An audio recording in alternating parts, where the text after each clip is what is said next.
Jugaad is actually a new mindset that allows companies and entrepreneurs to innovate faster, better, and cheaper. So the reason Jugaad is sometimes difficult to adopt in Western companies is because a lot of the Western companies have invested so much in structured processes. So the organizations have big hierarchies, they have a lot of bureaucracy, and they have processes like Six Sigma, for example. And all these things create a lot of inertia in the company. And it actually stifles or limits the expression of creativity of the employees. So I think it's important to kind of rein in the control freak instinct a lot of companies have. And that's the kind of price you have to pay as a manager to kind of say, I'm going to give up a bit my control, and then in exchange, I'm going to get more innovation because all employees will be more engaged and therefore more creative, and we can all take things forward.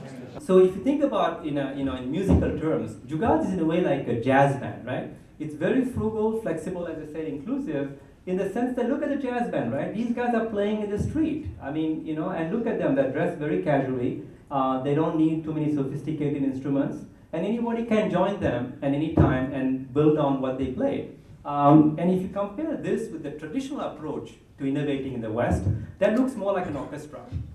Very top-down, and you have one conductor driving this whole thing, and then you can see all these people are playing off existing notes. If you just change the notes, they are confused.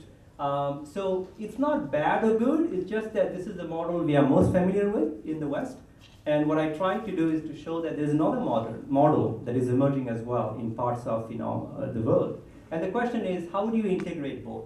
And that was kind of the focus of the book in a way, is to first introduce this kind of new approach to innovation, which is flexible, frugal, and inclusive, called Jugaad. And then also at the same time offer some kind of a roadmap for companies in US, Europe to implement this idea. And so we identified about 6 principles.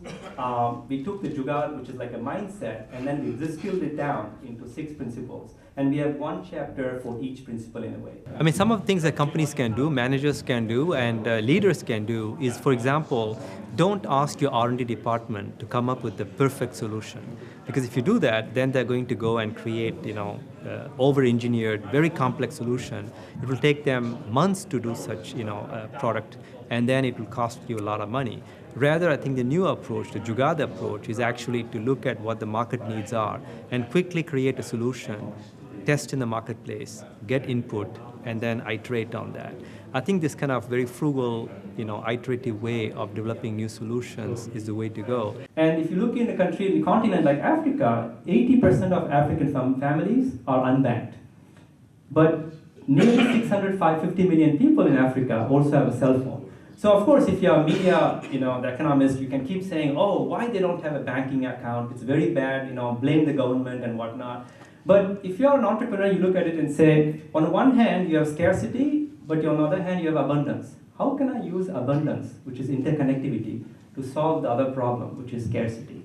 And that's what they did in Kenya, where they actually came up with a solution you might have heard is called M-Pesa, which is a mobile payment solution that allows people to transfer money without having a bank account.